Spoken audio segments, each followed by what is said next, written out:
Hello, hello, hello, and welcome to another episode of the Full Quarter Podcast. My name is Mpho and Tim. I've got Tim Delace here with me. Tim, how are you doing? Doing well. Always happy when we thrash the Aussies. It looks good on us, right? It looks good on us, and I'm hoping that the Springboks take a leap out of our book, out of the Proteas book, and do the same in Cape Town on Saturday to avenge what happened up here in Johannesburg. Should never have happened, but anyway. We're South Africa's cricket podcast that talks a bit about rugby, it seems. Also, if you're new to us, please do follow us at Full Quarter Pod on X. Subscribe to the Full Quarter Podcast YouTube channel, which you are watching on. If you're watching on YouTube, just click that red button just on the below. Also, we have Full Quarter Podcast on Apple Podcasts and Spotify, as well as also just if you'd like to support us. We don't have any sponsorship. We are looking for that. We do this out of love of cricket alone, and you can help be part of the community that supports us and helps the podcast to go from strength to strength. It's very exciting. We're busy in a rebrand. We're busy with logos. We're busy with many things, and so any and every contribution will go in a way to help us get there and get there sooner. And also, you can also email us at sacricketpod@gmail.com. You can let us know what your thoughts are, what you think.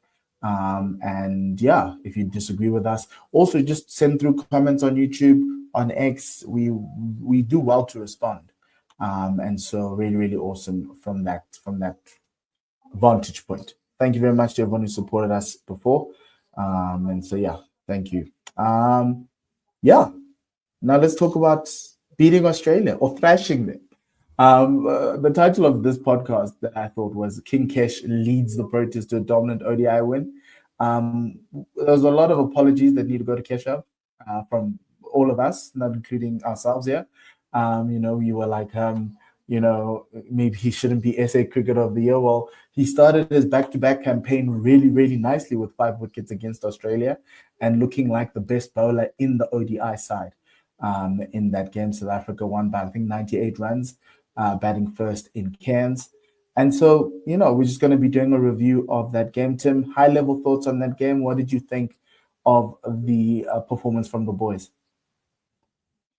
Yeah, my pessimism. If we were watching our posts on X, my pessimism was on fire in the first innings. I looked at this middle overs and I thought, nah, man, this is back from the 1990s. This level of cricket. I really thought we were 40 or 50. Oh, I said I thought we were 40 short. I thought if Australia get a good start, then they're going to get there and they're going to get there fairly easily. How wrong I was. Yeah. It was much better from a batting viewpoint than I give credit for, and the bowlers were one bowler in particular was on cloud 9.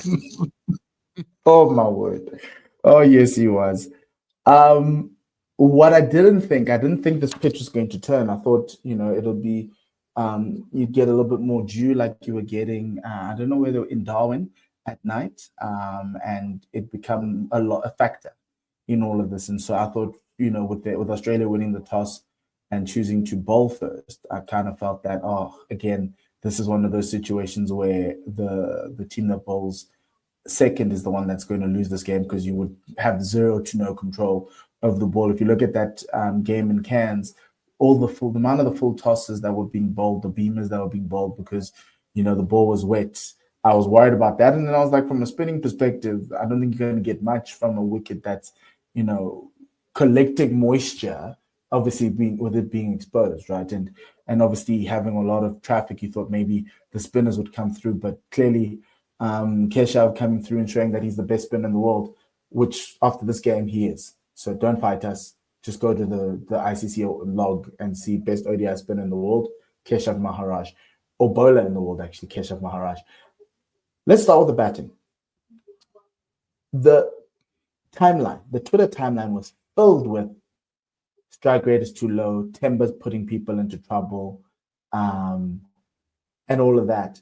And Matthew Bretsky got out because Timber was batting too slow. And the mentions were coming, and you can bring them into the comments right now if you think I'm a Timber apologist. I am a Timber apologist, but this time I'm coming at you with facts. Ryan Rickleton had a lower strike rate than Timber. You can also look at him and say he probably cost everyone their wickets. Timber scored his 5th half century in the last, I don't know how many games, 5, 6 games in ODI cricket. And to a certain extent, batting in a position that's not his. He's an opener. He's been opening.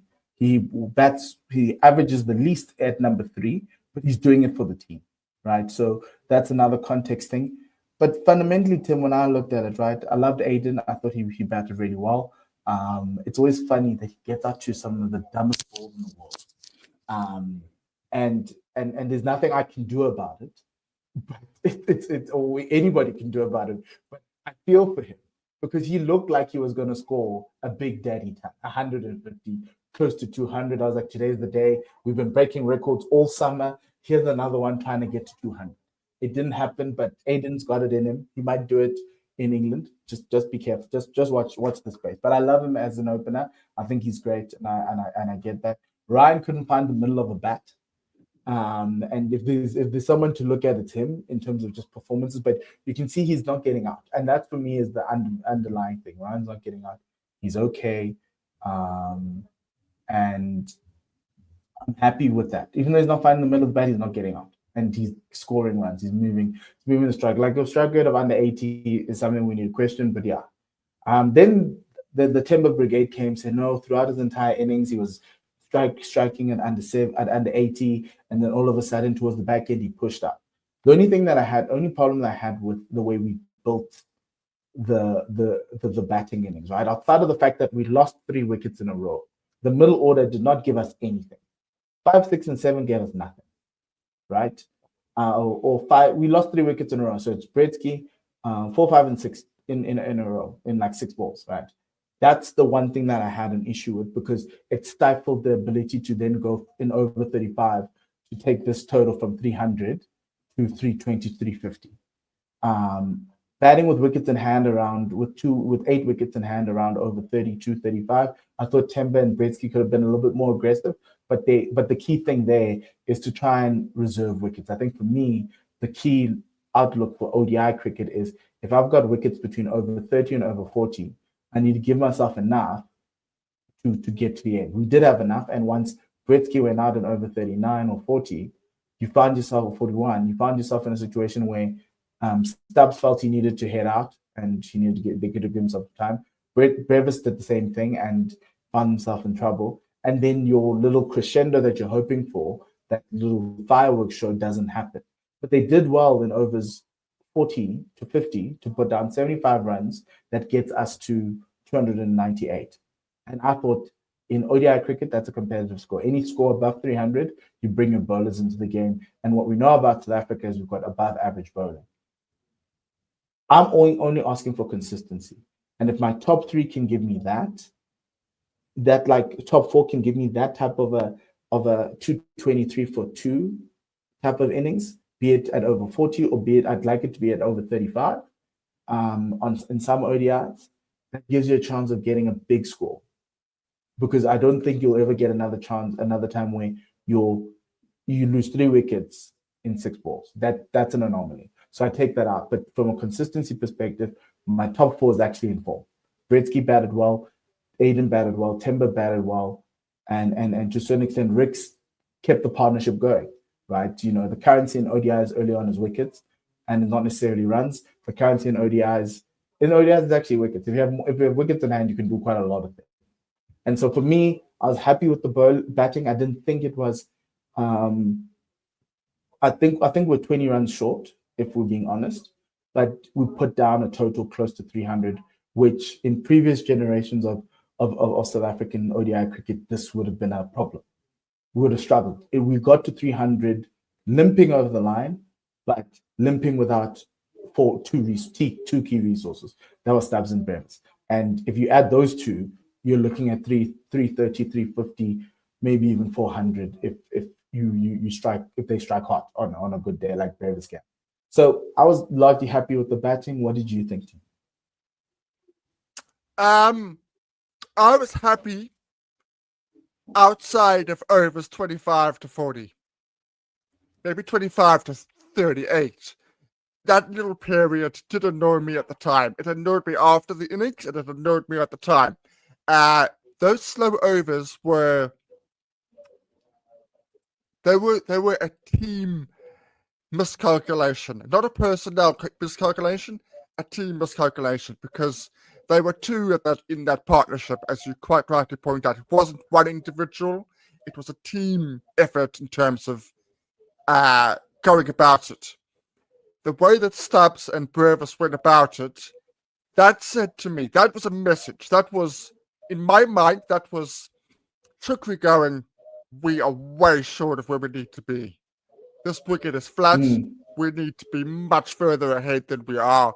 Go out there and express yourself in gear 5 from ball 1. They don't play those shots in such a short space of time if that's not a tactic to me. It was very, very clear. The message was, we batted too slowly in those middle overs. We need to get a move on. Final point. Without the 92-run partnership at the start, I don't think we get to 296. I don't think we get that. I think Ricks's lack of form is a slight concern, but the fact that he was part of a very important foundation of setting up that target must be given credit for him, for the both of them, to be honest. That partnership is very important.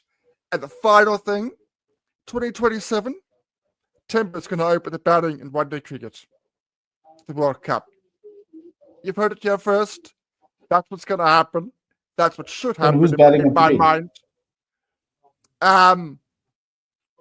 Possibly Ricks, because I think Ricks could do it. I think Ricks can do it. I think if we want to get the best out of Timber, he's better as an opener. He can then clear the inner fielders in the power play, get us off to that good start.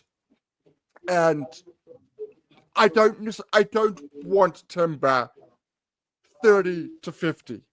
Ideally, I want him expressing himself with the field in, getting runs early. He knows how to do it in one-day cricket. He can do it. He's absolutely perfect at it. I think that's what's going to happen come that next World Cup. I can see the signs already. Are you not putting added pressure? Would you not be putting added pressure on an Aiden instead of with partnering him with a Temple, with all due respect, who scores a lot slower? His strike rate's a lot lower than the others. I know Ricks was struggling, right?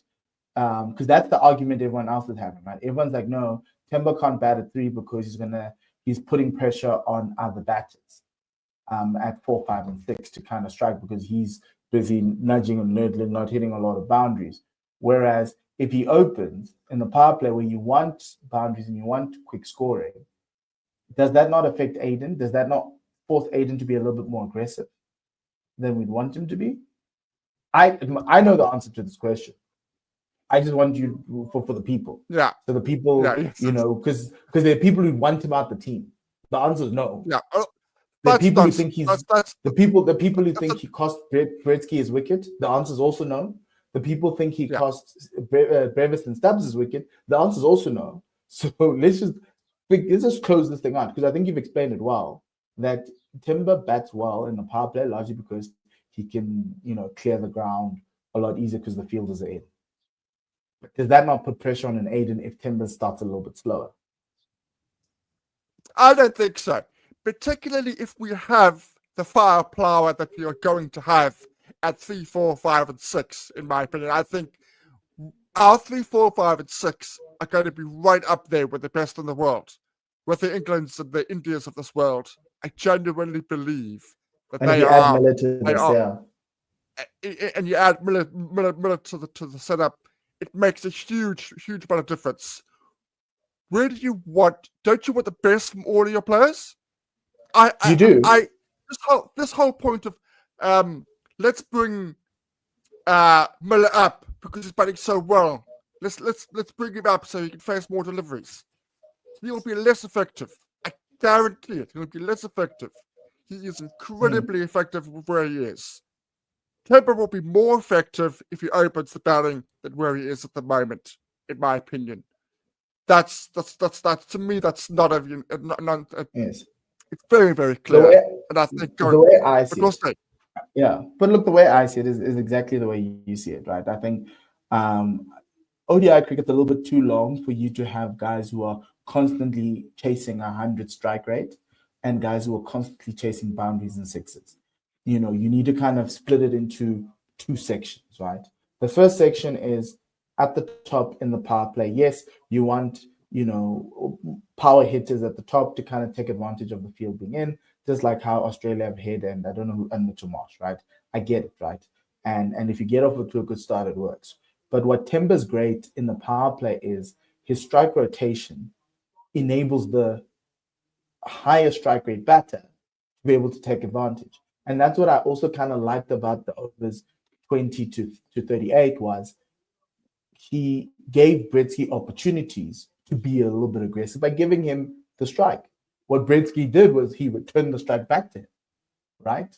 And so for me, I'm okay with that. But the way I see us building an ODI thing is we have to look at it into three phases, right?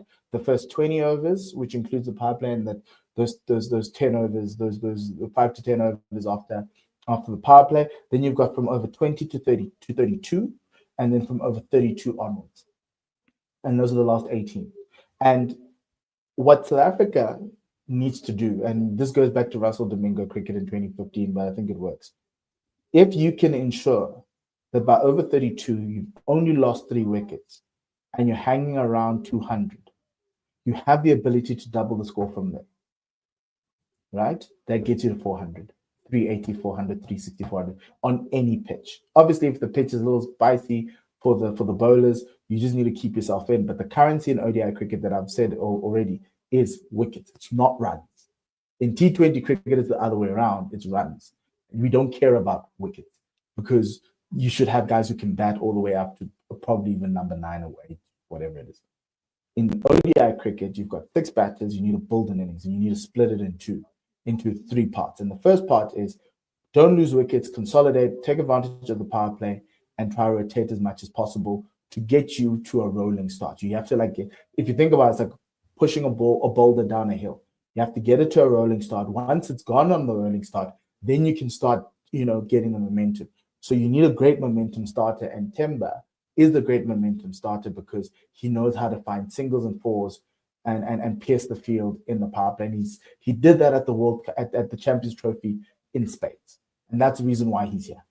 Aiden is a great partner to Temba at the top. I think they love batting together. You saw it at the World Test Championship. They're going to be batting together in this format for a very long time, and Aiden likes batting with Temba. I think that solidifies us. Then, once you have that momentum, right, it then allows you to then add the higher strike rate player, and I'm including Ricks in this. Ricks, Gretzky, or whoever, Stubbs, Brevis, Miller when he comes back, to latch onto this foundation and go. And if Timber's still there and Aiden's gone, Timber has the ability to rotate the strike and allow the guys to be aggressive. For the Stubbs, Britsky, and thingy, it was C-ball, hit ball, and I get it. And they were given some juicy ones and they failed. But in essence, in future, even if Timber's there, we don't need to bemoan the fact that he's going to forget about his strike rate. As long as he's giving those guys the opportunity to play. What you don't want is someone stuck on an end trying to bat out 4 or 5 balls without rotating the strike. As long as you have strike rotation, you're increasing the ability for your high strike rate hitters to get there. And then once you get to over 32, you have to double the score, which means you need a step up. The only thing that I would have against Temba and Britsky is that they started being aggressive too late. They could have been aggressive from over 34. The moment they crossed 200, they needed to start going, right? Even 180, they needed to start going and literally actively seek boundaries, right? And that's when you enter into T20 mode. But you want to enter into T20 mode for the last 20 overs, last 18 overs with wickets in hand. 8 wickets in hand makes sense. It allows you to be aggressive. We were there. The only problem was once Britsky got out, we lost 2 quick wickets, and that was it. and then we had to shut up shop. And this is also a question to Vian. We also need him to bat at a high strike rate, right? He needs to learn how to look for boundaries, how to rotate the strike, how to do all of that. He did that. I think he did that quite well. He started off a little bit slowly, but the momentum got there, right? And that's the other question is why maybe also having like a Marco at 8 or a Corbin at 8 will help the team kind of balance it out and give a guy like a Vian the ability to be able to be more aggressive instead of necessarily batting with one of the bowlers who you can't necessarily trust. So for me, I'm happy with the overall way it was done. I can think they could start a bit more aggressive a little bit earlier, but the way in which I see us winning this World Cup next year or in 2027 is repeating that more consistently, giving yourself a foundation. It's boring cricket, I get you, but where it gets exciting is from over 32 onwards. And that's where Stubbs, Brevis, Miller have to eat. And if one of Stubbs or Brevis have been in there for a couple of overs, it gives them the opportunity to then have the foundation to be like, I can see the ball clearly, I can tee off. The frustration thing for everyone was they came in at over 41. And that is and that kind of forced them to go into fifth gear, as you say, rather than necessarily build. But you've got time. Even in T20, you have time. 3, 4 balls, get yourself going, because you know you can catch up. And that's the thing about these guys. But we never got there. But what I saw in Cairns 2 days ago is kind of like the blueprint I saw when Shukri coached South Africa in Rob's first series, was that we're consistently scoring 300. Remember at that series, we're like, well, we need a guy who's going to get us to 300 and consistently do that. We've got a guy who can do that now. Also, the thing in our favor is the ball's getting softer. You have to pick one ball after over 35, whatever it is, I don't know when it is, and you're going to use a soft ball. So the chances of you getting more runs, actually it might be a little bit harder, but if you hit the ball in the air, it won't be as hard. You just need to use muscle. The guys who are the muscle men are there. So I do agree with you. Maybe Rick should bat to 3 in ODIs for the time being until Timber leaves, and then after 27, he can open with Aiden. But I think Rick's at 3 makes sense. And it gives him the opportunity to go into T20 mode should everything work well. If we have a 200-run partnership between Aiden and Timber, you find yourself in a situation where, as Ryan Rickleton, you have to go from ball 1. So, yeah, I'm in agreement, but that's how I see it working. And I can't see us competing at the World Cup. Unless, when we do play India in the ODIs, we find ourselves facing 450 and needing to consistently get above 350. That I'm waiting to see. I don't think that will happen, but I do think closer to 350. Closer to 350, we need to get closer to 320 plus in order for us to be competitive as a batting unit. That's me. Yeah, absolutely. Just to back up the numbers, Timber performer average was 48, and he strikes it at 93 as an opener, which is far superior to anywhere else that he's batted in any position. So it makes sense. I think it will happen. It's just a matter of when, I think. But we'll want to keep an eye on. No, it is one to keep an eye on. I think Shukri's trying to the reason why I think Timber's a 3 is that it enables, it's not stifling us, but it's having someone who, and everyone likes to use this word, but this is essentially what it is. Timber anchors that innings, right? Shooks wants a guy who can strike with a high strike rate in the power play and take advantage of that. 2 of them, that's what he's asking for. And then between overs 15 to 32, he's okay with having a guy who can look for singles once the field is out to kind of go at an 80 strike rate. That's what I was trying to tell people. 80 strike rate is fine. It's perfect. It's what you want. What you don't want, what you wanted even more, was for them to be a lot more aggressive for the fact that they were 2 down and over 35. Right? And that for me was oh God, come on. They did slow down 100%. That we saw, but you wanted them to, at over 35, to at least now start looking for boundaries because you've got 8 wickets in hand with 15 overs to go. And that for me is the thing that probably Timber needs to kind of work out. Batting that late in the innings, it's not about preserving your wicket and trying to get to 100. It's trying to do what's best for the team, which he did in the overs 40 to 50. We just wanted it a lot earlier. That's all it is. But anyway, This podcast is about Kesh, Tim. It's about King Kesh. CSA Player of the Year, Men's Player of the Year. We were like, what did he do? It literally bowled us into the World Test Championship final, right? Also, best bowler in the other formats, went to America at the World Cup and did amazing things with the ball.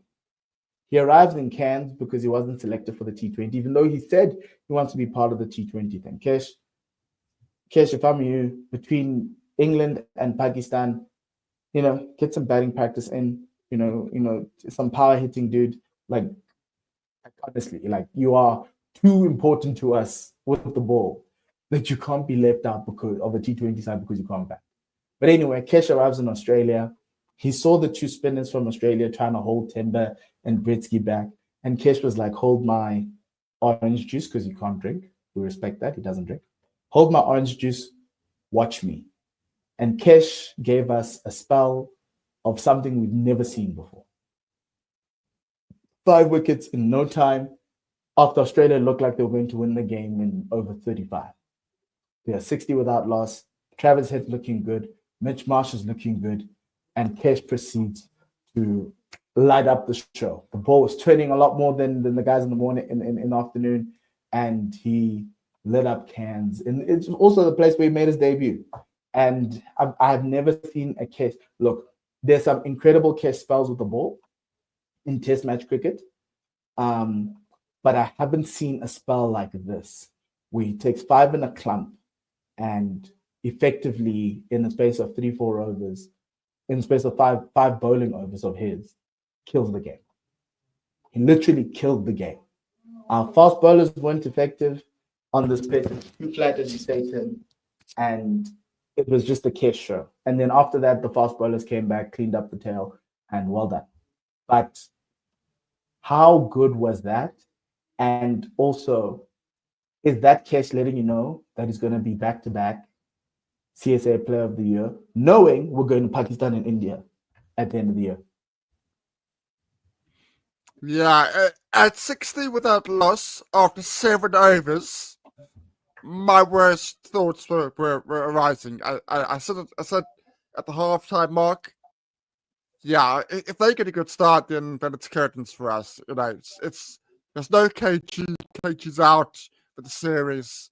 This is going to be a huge hurdle for us. And they were smacking us all over the park. Nigel Burker was having a tough time.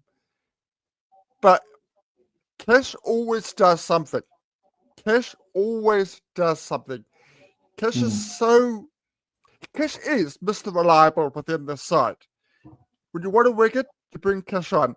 It doesn't matter in what format. As you rightly point out, it's been a while since we've seen him. Wasn't involved at the T20s. Every time he gets questioned, every time it's not even a question. It's, well, he's 36. How much longer is he going to be around? We need to try Nkaba Peter. We need to try Predalin. We need to see the next guy. He comes in and he says, no, there is no next guy. I am the guy. I may not be around for young people. May not be around forever, but I'm here now, and I have no intention of moving. It was something special. It really, really was, and he made Australian batters look very, very similar. Very silly. If you do yourself a favor, yes, Tim. At one point, I think at one point he had 5 wickets for 4 runs. Yes, 5 wickets for 4 runs. If you do yourself a favor, after watching us, the Kesh highlights should be somewhere near there in that ambit, because this is a cricket show. So on your watch next, there should be Keshave Maharaj highlights. Go and watch, and then come back and comment here. The Aaron Hardy wicket, where he literally went straight through the gate, where it turned on the straight and went straight through. And I think who is the other one? Marnus. Marnus also got castled. Those 2 wickets are the best you'll ever see from a left-arm spinner. I'm a fan of spin. I've seen them all. I've seen Yasir Shah bowl people around their legs. I've watched Shane Warne do amazing things. Those 2 wickets were just as good. Just as good. And there's nothing I can say about it. And then all these people who are saying, so there's a group from India. The Indian fans will say, no, Jadeja is the best left-arm spinner in the world. Yes, we can fight left-arm spinners. We're talking best spinner in the world. The only other person who you can argue with me is Nathan Lyon. But Nathan Lyon is no longer playing for Australia in limited overs cricket. So the best spinner in the world is that man from Durban. It's Kesha. Don't come with me with Jadeja. Then they're saying, no, watch him, let him come to the subcontinent. I have news flash for you. I think, he's going to surprise a lot more people and he's going to take his crown. He's number 1 ODI bowler now. He's going to continue to do that. And then he's going to be the best test bowler in the next World Test Championship cycle. If South Africa end up with a draw in India, in that India series where everyone's expecting us to lose, South Africa end up with a draw, Kesh is a 10. That's all I'm saying. Kesh is a 10-wicket haul if South Africa end up in the draw in that India series. And that's how good he is. He's insanely good. I can't belabor how great a bowler Kesh is and how he turns our seam attack in ODIs, in Test cricket, into a very formidable thing. That pace attack, he allows you to defend anything around 300 easily. And you saw that. He broke the game open, he did it. And so for me, congratulations, King Kesh. Continue. We're starting the back-to-back Cricket of the Year campaign right now. It started. Thank you, Kesh. You've been really, really good to us. And I don't mind you being back-to-back Cricket of the Year because you will have deserved it. It's literally the road is paved with flat wickets, England, Pakistan, and India. Before obviously we come back to South Africa, but you bowl here well as well. The road is paved. The next 3 series on wickets that you can take bucket loads of wickets on. Bucket loads. So looking forward to seeing Keshave do amazing things. But Tim, we have to talk about Keshave's spin twin. He's spin twin for years, for decades. The Dolphins have just dominated. They've just taken everyone's money in South African cricket between these 2 bowlers, Keshave and Pren. If Keshave's not available to play, Prenelin's the top wicket taker in domestic cricket, and he's been doing that for years. He's been on our podcast. He's been cited for throwing, chucking, right? I think the Australians are a little bit hurt and a little bit hard done by. But it's not the first time he's been cited for it. And yeah, look, I think we're not necessarily surprised, but the good thing is that from the Proteas camp, they are supporting him in everything that happens. It's just very unfortunate that he makes his break. And in the first game where he makes his ODI debut, he gets cited. That arm's not fully straight, but it doesn't need to be fully straight. And so it's going to be a question of degrees, and I do think he's well within the degrees, and it's just for us to prove it. I think once it's proved, he can continue to bowl as much as he can. But yeah, we have to talk about it. Unfortunately, he did take a wicket in the last game, and I thought he bowled okay for his debut. I thought he supported Kesh really well on the other end. What do you make of the sighting? And yeah, look, it's sad news to come out of a debut where he's probably very happy. I think he's ecstatic about this, right? And so, yeah, just unfortunate. It is unfortunate. As I said, we have had him on this podcast. He's a friend of the show. But if I'm putting on my neutral hat, I'm not surprised. As you say, we've been there before. He was called in 2014 during the Champions League, if I have it correctly. And he was called again through a domestic game a couple of years later. I think it's the right thing that Shukri has done. Has basically pulled him out of the series. I don't want him to be the focus of the series. I really feel for him. I really feel for him because the last 18 months I've been saying if Kesh is not available or wants to be rested, Prenelin should be there. He's done the business. He's got the wickets. He's had good SAA performances recently. So merit-wise, he deserves to be there. I hope, as you say, I hope that when he does these tests, he comes through it and they give him the all clear and he can return. But it is unfortunate. It has been a part of his career that he has had problems in previous years. So it's not a new thing for him. He's been down this road before. So hopefully he can come through. Yeah, look.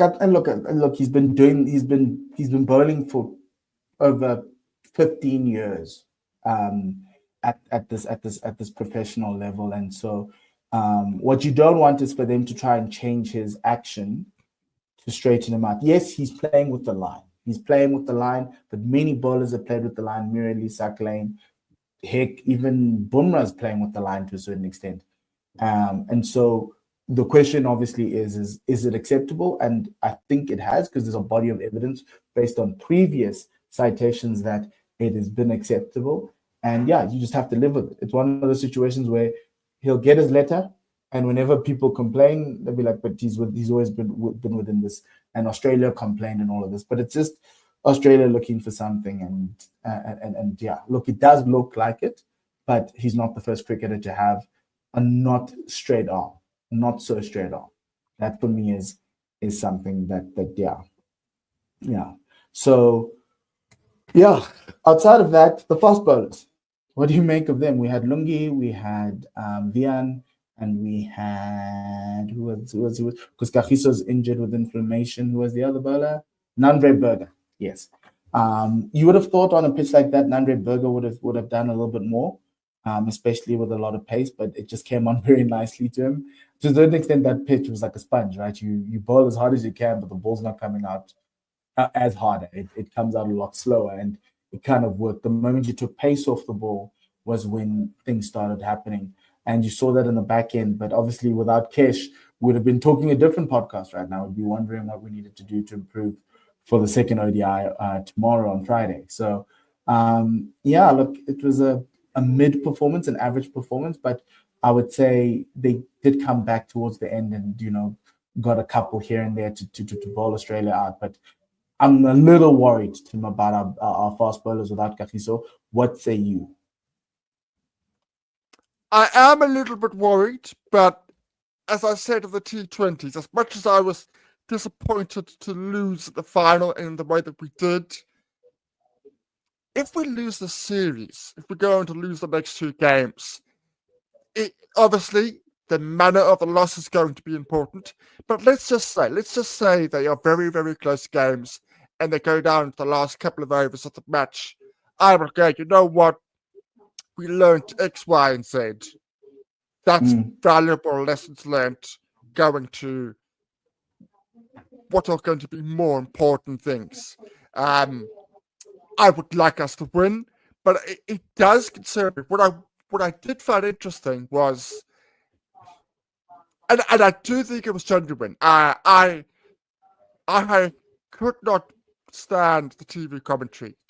Commentary is a subjective thing. Some people can enjoy it, others can't. I couldn't. But so I switched over to the radio commentary. And Australians there, just as they were with the TV, and they said his rhythm is good. This is Berger. His rhythm is good. Yeah. His pace is up. I wouldn't be all that concerned. Yes, it's not quite going to plan, and the pace is sort of, it's hoping much marsh at this point. But the point is, he's bowling quickly, he's bowling in a good rhythm, and he's just getting it slightly wrong. He was not bowling half trackers after half trackers. He was bowling a good length and good line. It just so happens that most of the balls were getting smashed. And I do think it's important. I do think the rhythm was good. It's just that the batting at the top end was just so powerful that I do think potentially if you bowled later on, and Australia hadn't fallen away so badly, I think he may well have come back stronger and better, in a general sense. But you're right. The others, when they took the pace off, it made a difference. We saw Nathan Ellis taking the slow balls. It made a difference. It was less easy to hit. Nigel Berger was 140 clicks throughout. So that's maybe a lesson for him to but to a certain extent, yeah, to a certain extent, that's his role, right? His role is to be the faster bowler. Kagiso's not there. So his role is to kind of push it as much as he can. Obviously, give us a bit of variety, but like obviously, it's a little bit tough on that deck, right? For him to take wickets when you're up against Travis Head and Mitch Marsh, right? But he did well to get 2 wickets, 2 for 54, Lungi 2 for 28, right? And to a certain extent, for me, that's what I was looking for. Vian didn't bowl in this game. Aiden bowled in this game, but it obviously required a lot of spin, and it worked. And to a certain extent, that's essentially how this game went. I think for me, I'm not too worried. I think I'm hoping the pitch and thing has a little bit more bounce in it towards the back end and doesn't die as much as it did. But yeah, look, it's good learning for a guy like Nandre. To encounter different pitches, a lot of flatter pitches. ODIs, teams like groundsmen and organizers like a flatter pitch for a longer game because it is ending in a day. You want to do it a lot longer. So you're not going to find a pitch with a lot of grass and a lot of assistance. So yeah, I'm not too worried. It was a surprise that there was 60 without loss, but after 7, you're like, geez, guys, you guys are fighting. But they brought it back. Economy rates are looking healthy right now. So yeah, it was a good day out. And yeah, Tim, we're playing the second one tomorrow. Yes. Just one point. We said it during the T20s, particularly prior to the final. This was a missed opportunity in not giving Brevis a couple of overs. We had them 75 for 6. That was the ideal opportunity to give him 1 or 2 overs and see what is available. We're talking about bowling options. It's pretty clear to me that he is not seen as somebody who can be used on occasions. That's pretty clear. Now, I think that's a missed opportunity. Look, I think there's 2 things. I think it was a debut. That's one. The other thing that we wanted to consider, Tim, we need to consider is you don't want to put a lot more focus on his bowling when you want him to be comfortable with his batting. And in him being comfortable with his batting, once he's comfortable with his batting, then you can throw a few overs in. I'm more comfortable to have him bowl in T20s first, and let him have a look. But just in essence, right? If you've got ODIs, I don't think we've got ODIs in Pakistan and in Sri Lanka, but in the 10 of the year in 2020, so when the new year comes in, I think West Indies come through.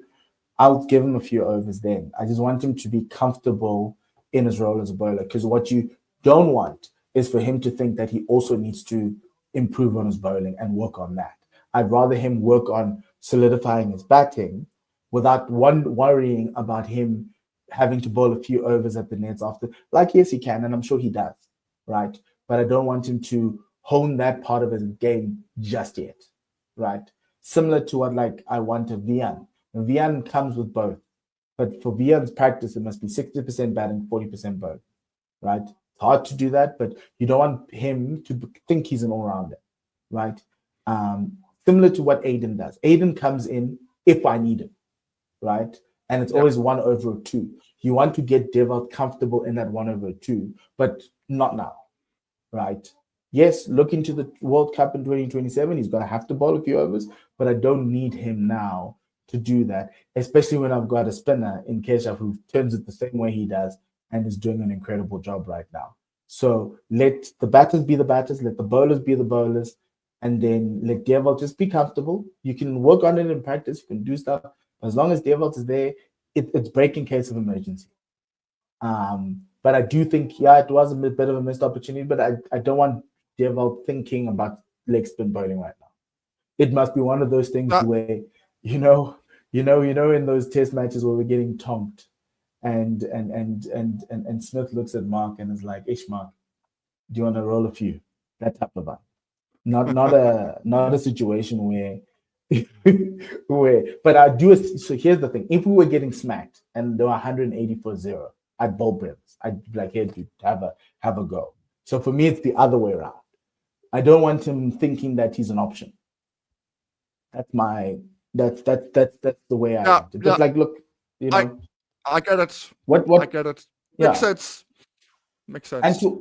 And to all of you, what do you think? Should we let Deva Perez go? Let us know in the comments. Like, should he turn his arm over? I don't know. Tim wants him to? I don't. What do you think? Where do you guys sit on this? Okay. Lastly, changes to the game on Tuesday, on tomorrow, on Friday. Obviously, we want to win the series, right? We've lost the T20 series. You want to walk away with something. You want to, leave a mark with a punch, right? As you want to do.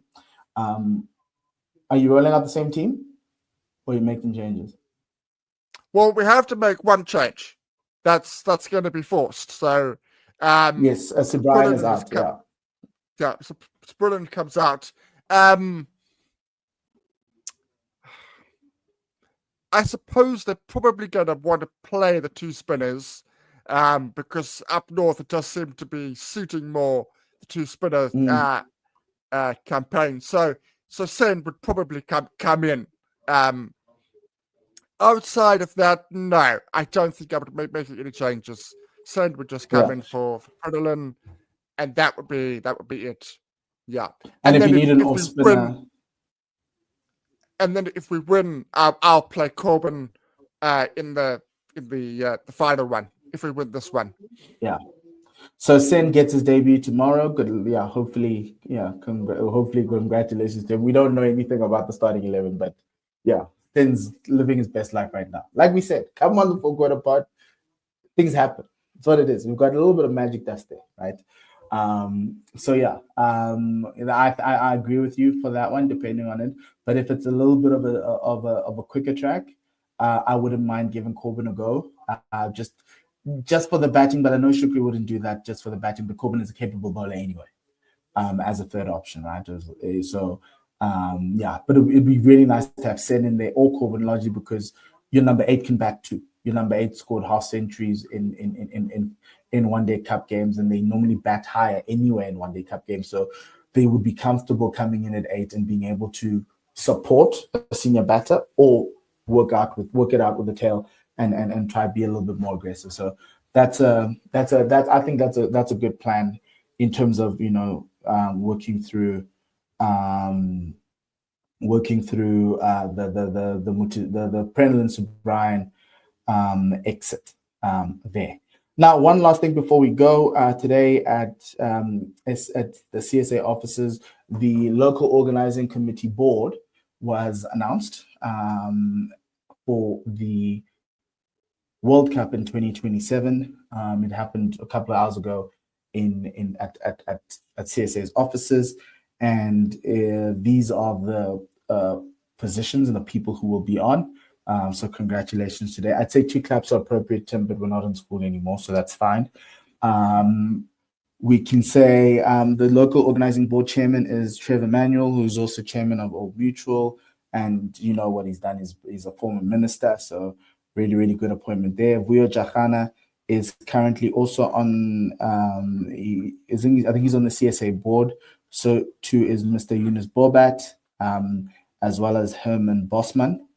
Then the other names are former Deputy President Dr. Pumzile Mlambo-Ngcuka, Stavros Nicolaou, who has been in pharmaceuticals for 34 years, Advocate Carisha Pillay, Senior Counsel, 24 years at the Cape Bar, Johannes Adams, who is a lifelong educator and cricket leader, has been teaching for 36 years. He's now Western Province and a member of the CSA Members Council.